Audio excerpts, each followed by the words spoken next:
त्यांना जसं मी त्यांच्या सगळ्यांना एक इक्वल बघत राहते आणि त्यांना सगळ्यांच्या इच्छा पूर्ण कशा करता येतील हा मी प्रयत्न करते, तसंच त्यांनीही आजपर्यंतही केलं आणि पुढेही करावं. मान्य. ओके. दुसरी अपेक्षा? दुसरी म्हणजे बाकी सांगण्यासारखं असं नाहीच, ते स्वतः म्हणजे काहीही मनात आपल्या जर असेल काय की ते त्यांना काय माहिती नाही कसं कळतं, ते बरोबर कामं करतातच.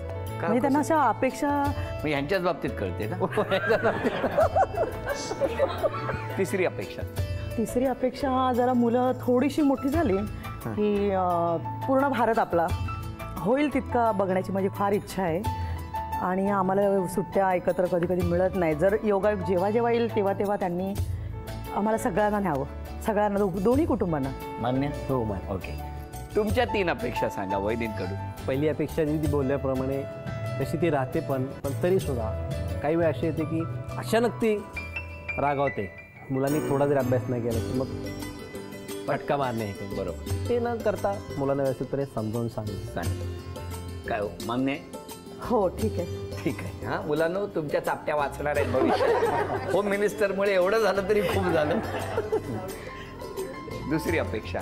दुसरी अपेक्षा अशी की आम्ही जेव्हा शॉपिंगला जातो दोघंही, तिला आवडतात खूप वस्तू, पण ती पटकीनी चॉईस न करता खूप वेळ लावते. 1 तास 1.5 तास 2 तास असे त्या शॉपमध्ये होते. ती न करता ती पटकीनी चॉईस झाली. त्यांच्यासारखं पटकन निर्णय घ्या असं त्यांचं म्हणणं आहे शॉपिंगला गेल्यावर. चालेल, नक्की. तिसरी अपेक्षा? बाहेर फिरण्याची जी आहे तिला ओढ आहे, संपूर्ण इंडिया तिला पाहायचं आहे. पण एवढी त्यापेक्षा की आत्ता गडबड न करता थोडंसं मुलांना कळू द्यावं.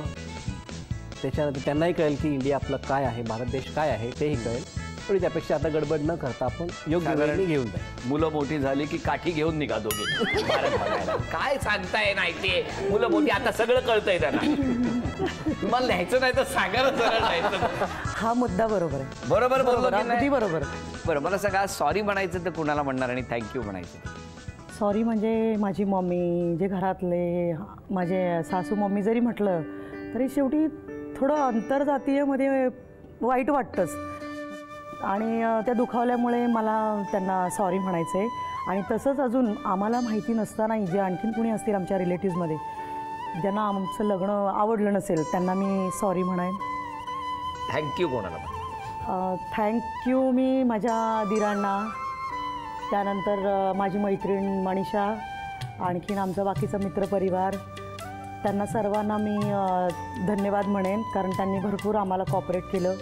तुम्ही सॉरी कोणाला आणि थँक्यू कोणाला? आज सॉरी म्हणजे माझी आता इथे एक बहीण आलेली नाही आहे, कसं करूया पण तिचं थोडंसं मन दुखलं, त्यासाठी मी तिला सॉरी बोलेन. आणि थँक्यू खास करून ज्यांनी आमच्या लग्नाचा पाया भक्कम केला त्यासाठी माझा भाऊ, माझी मैत्रीण मनीषा यांना मी थँक्यू बोलेन.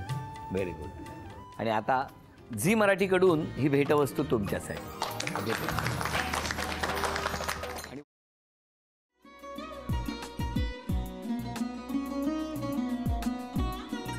लावू का?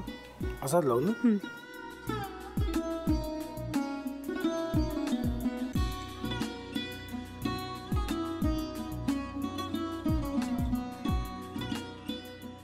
आता काय करायचंय? आता आपण ड्राय स्टफिंग दुसरं काय करणार आपण त्यात? आपण ह्याच्यात मेयोनीज न टाकता बाकीचे सगळे साहित्य टाकायचे. अच्छा, हे सगळं. ऋतू, माझा तर विश्वासच बसत नाहीये. म्हणजे अगं बहिणी आमचं लग्न व्हावं म्हणून किती प्रयत्न करत होती आणि ते सगळं करताना ती शिवच्या आम्हाला माहिती पुरवते. नाही, मला नाही वाटत. गौरी खूप चांगली असतो म्हणून तुला सगळं जगत चांगलं दिसतं, पण शिव उगाच बोलला असेल का? त्याच्यावर विश्वास नाहीये का तुझा? शिववर पूर्ण विश्वास आहे मी तुम्हाला, पण तो आता हे जे काही करतोय ना, म्हणजे निशा बहिणी समोर त्या राधिका सोबत फिरण्याचं नाटक वगैरे, ते त्याचा काही उपयोग होणार नाहीये. अगं असं कसं म्हणतो? अगं नीलिमा, जतीन भाईंचा कॉल आहे. हो माहितीये. रिसीव कर ना. अगं बघ, कट झाला. आता तू रिसीव केला नाहीस म्हणून ते मला करतील. अब पुन्हा आला बघ, घे बघू. हे एक ना एक दिवस घडणारच होतं. आता मला कळलं तुम्ही 2 दिवस झाले काय सांगत होता ते.